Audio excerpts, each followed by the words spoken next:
চুরি হওয়া সামগ্রী উদ্ধার। দুই ঘটনায় চোর ও স্বর্ণালংকার বিক্রেতা আটক পূর্ব থানার পুলিশের জালে।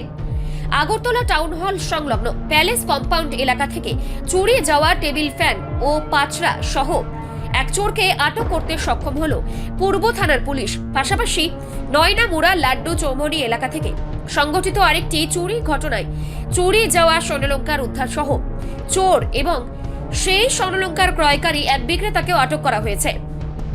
পূর্ব থানার ওসি সুব্রত দেবনাথ সংবাদ মাধ্যমের মুখোমুখি হয়ে জানান, সাম্প্রতিক সময়ে শহরাঞ্চলে চুরির ঘটনা রুখতে পূর্ব থানা পুলিশ তৎপরতা বাড়িয়েছে।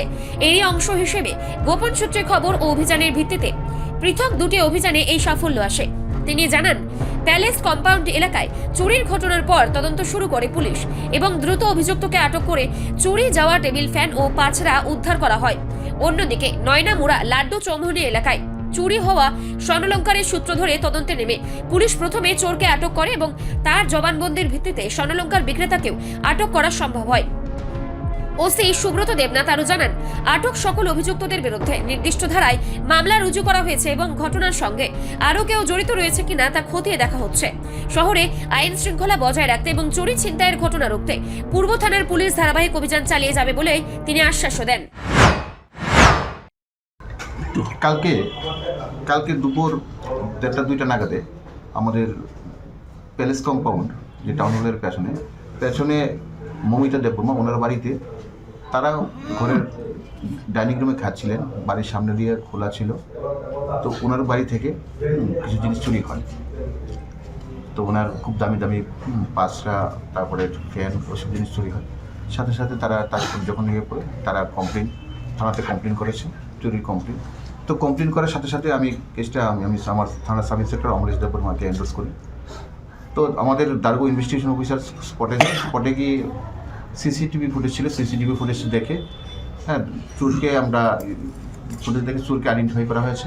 তো ইনভেস্টিগেশনে চোরকে আমরা অ্যারেস্ট করি কাটাখালের এখানে। তো তার থেকে যে চুরি যাওয়া জিনিসগুলি খুব দামি দামি পাঁচটা ছিল, প্রায় 50,000 টাকা দামের জিনিস ছিল, পাঁচটা এবং ফ্যান, ওইগুলি সে কাটাখালের একটা ইয়েতে লুকিয়েছিল, বস্তাতে ভরে লুকিয়ে রেখেছিল। আসামির নাম ওকে তাও আমরা অ্যারেস্ট করি। আসামি এখন আছে, আসামি কোর্টে ফরওয়ার্ড করছি, 2 দিনের পুলিশ রিমান্ডে এনেছি পুলিশ। তো এই যে একটা বিষয় হলো, এটা একটা সুরজ দেববর্মা, ওর বাড়ি কোলাই গন্ডাছড়া। এরপরে আরেকটা নয়নামুড়াতে কিছুদিন আগে গত 16 তারিখ চুরি হয়েছিল। এই ঘটনাটা একটা অদ্ভুত।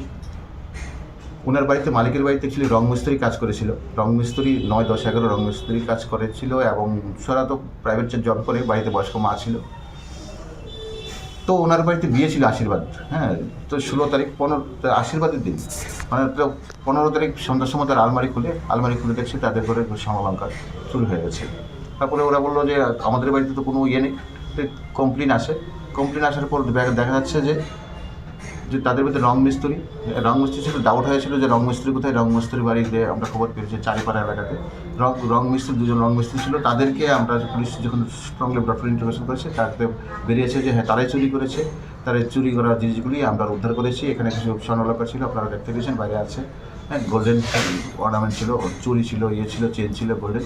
তো ওগুলো রিকভার করেছে। আসামি অ্যারেস্ট করা হয়েছে। আসামিকে 3 দিন আমরা রিমান্ডে রেখেছে। আজকে ওদেরকে কোর্টে শপথ করা হয়েছিল। এই হলো আসামি। ওখানে 2জন ছিল। একজন ছিল সঞ্জয়, যে রংমিস্ত্রি যারা করেছিল, সঞ্জয় শর্মা, একজন প্রতাপ দাস। তাদের বাড়ি চারিপাড়া লোকনাথপাড়া এলাকাতে 2জন। তো চুরি তো হচ্ছে, চুরির হার অনেকটা কমেছে, প্রথম দিকে কিছু কমছে, কিন্তু এখন যেগুলো চুরি হচ্ছে আমরা প্রপারলি সিসিটিভির ফুটেজের সাথে চোখে শনাক্ত করতে পারছি, এবার আমরা কাজ করছি। আচ্ছা, যে চুরির মালগুলো উদ্ধার করা হয়েছে, এগুলো কি কারোর বাড়ি থেকে উদ্ধার হয়েছে না কারোর দোকান থেকে উদ্ধার করা হয়েছে? যে চুরির মালগুলি উদ্ধার করা হয়েছে, স্বর্ণালংকারগুলি যে ইয়ে থেকে একটা জুয়েলারিতে বিক্রি করেছিল, জুয়েলারির দোকানদারকেও আমরা অ্যারেস্ট করেছি, ওকেও আমরা সাথে ইয়ে করেছি, করেছিল। ওনার নামটা হচ্ছে বিমল রুদ্রপাল, ওনাকে অ্যারেস্ট করা হয়েছে। উনি কোন জায়গাতে দোকান ছিল ওনার? চারিপাড়া এলাকায় টোটাল চুর কতজন? এখানে এই চুরটাতে একজনই ছিল, আর ওইখানে রং মিস্ত্রি 2জন ছিল, টোটাল চোর 3জন। স্বর্ণালংকারগুলির দাম কত হতে পারে? এগুলি ভ্যালু তো অ্যাকচুয়ালি টোটালি ডিটেল করিনি। হ্যাঁ, আমরা ভ্যালু ইয়ে করে জোরে খেয়ে কারেকশন করেছি। রিপোর্ট সংবাদ প্রতীক্ষা।